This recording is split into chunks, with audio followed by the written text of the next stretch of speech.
Hello, welcome to day 14 of our Summer Connection Challenge. Today we are going to the park. Yes, to unwind, to unplug, and to connect. So, when was the last time you and your family went outdoors just to connect? No phones, just the rest of you, whether extended family or immediate family, to connect. No dinging messages reminding you of what you need to do. This is what I'm championing today. Let's go outdoors and just connect. I'm Remi Ayodele.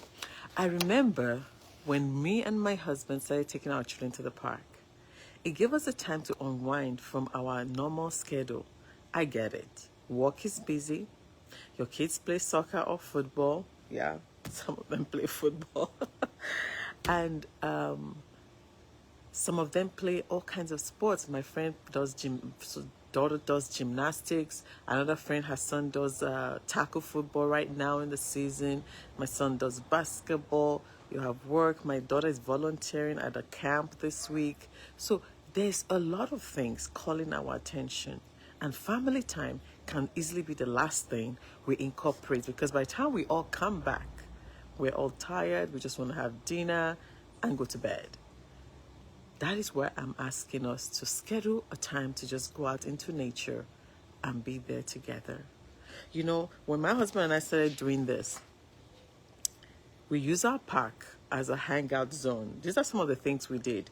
One, we played in the public courts. That's where I taught my children to play tennis, because tennis is my go-to game. And what happened with that is that all three of them play tennis, but two of them stopped after a while. But my older daughter, she continued and played varsity tennis at her high school. And so that was her own way of finding friends, finding community, and enjoying the sport. So you never know what you introduce at the park might end up become something your child, your teenager does enjoy. So number two, sometimes my husband and my son, they just go in the park and just toss football at each other. So it teaches them to just laugh and run after the ball.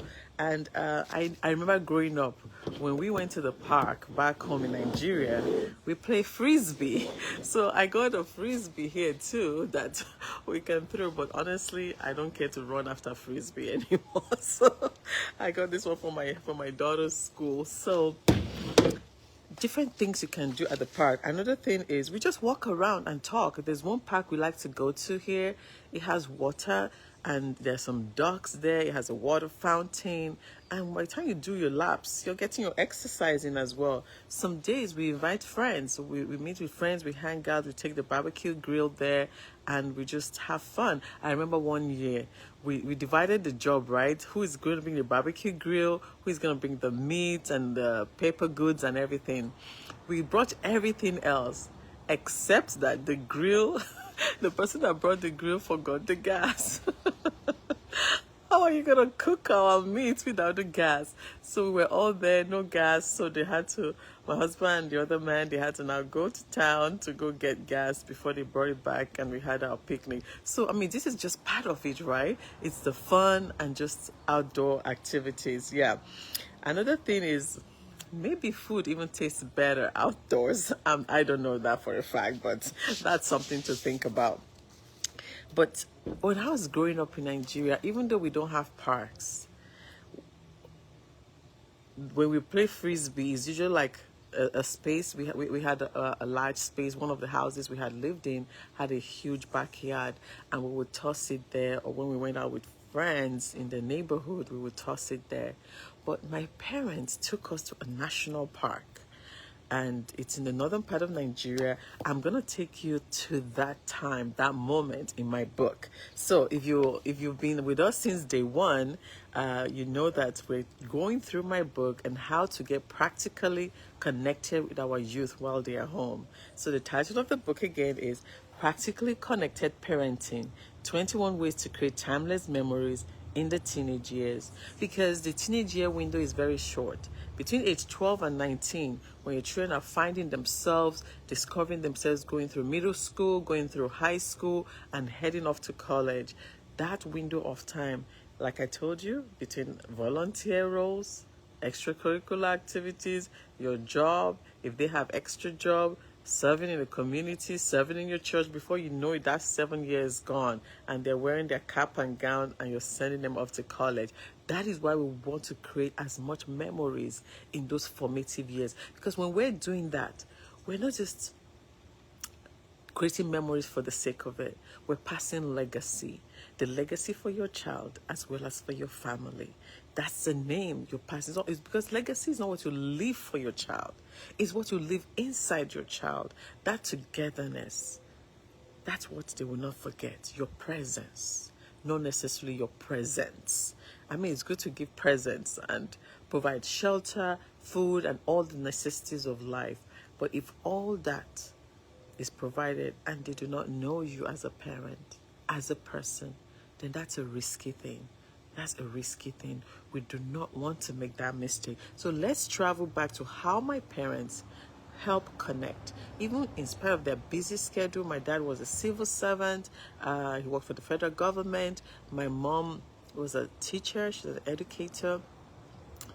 But they took time and we went to this park. So let's zoom in to practically connected parenting. Go to the park. And this is going to be page 104. Growing up in Nigeria, I cherished the rare but special moments when my family visited parks. Unlike in many other places, amusement parks were rare, but nature offered its own enchanting magic. One of the most unforgettable experiences for me, one of the most unforgettable experiences of my childhood was our trip to Yankari National Park in Bauchi State, a place where adventure, wildlife, and family time intertwine in the most extraordinary way. Upon arrival, we had to remain vigilant of the wild surroundings, keeping our food secure from mischievous monkeys and staying alert during the nighttime when the sounds of nature intensified and became more profound. However, once we settled in, it was nothing short of magical. Wiki Springs, the heart of the adventure, was a natural warm spring with crystal clear water that maintained a temperature of 31 degrees centigrade or 87.8 degrees Fahrenheit year-round. Nature has a magical way of bringing families together, offering a kind of joy that no screen time or city attraction could ever replicate. As I'm reading it to you, I can just picture myself in that spring water way back when I went with my family.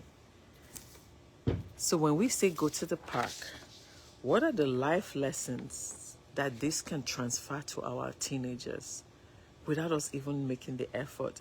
The effort is go to the park, and these are the life lessons that come with it. Creativity, number one. Teenagers learn to invent their own game, make up challenges, and rediscover childhood fun. Even helping us as adults to rediscover childhood fun. Number two, teamwork and sportsmanship. Whether it's tossing a ball, like I sure do, or racing in the grass, they learn to encourage each other, win humbly, and lose with grace. I know, because when my husband and my son are tossing the ball, they're counting how many times each person caught it. So whoever caught it the most wins it. So these are some way of just laughing and just having fun. Number three, mindfulness and stress relief. Do we all need that today? Being outdoors help everyone breathe deeper, laugh more, and let go of the day's worries. So that is therapy on its own. Just being outdoors and listening to the sound of birds perching, or like I said, the park we go to, it has ducks. So ducks just swimming away, just being able to be out there in nature. And the best part is, this is real connection, not complicated, no pressure. There's no perfection in this one. It's just presence. presence, and then turn away from your phone unless you want to take picture for memories. You know, I'll always remind you to take pictures for memories. So the challenge for today is go to the park, bring a snack, bring your blanket or a chair. Put the devices on Do Not Disturb until you're ready to take pictures. You might be surprised at the joy-filled atmosphere that you create together. The most cherished moments often come from the simplest days and simple moments we spend with each other. So, I encourage us, go to the park. If you're like me, after all those play, and if you don't want to run around after balls, just bring a book. What better book to bring along than to?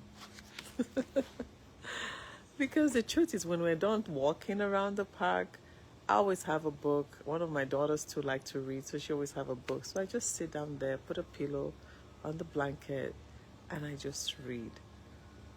So whatever it is you want to do, just go out to nature and spend time with your family to connect. So, if you haven't yet, Practically Connected Parenting, 21 ways to create timeless memories in the teen years, by yours truly, Remi Ayodele. You can find your copy on Amazon.com, Amazon.ca, Amazon.co.uk, or Amazon.the country you live in. I've enjoyed walking this journey with you, and I look forward to seeing you tomorrow for day 15. Thank you for joining me. And to give you a teaser, on day 15, oh my goodness, this one is a big drum roll. Let me give you a teaser. What's happening day 15? Dun, dun, dun, dun. Resolve family conflicts and grow together. Oh my goodness, that's a big one. See you tomorrow. Thank you for joining me.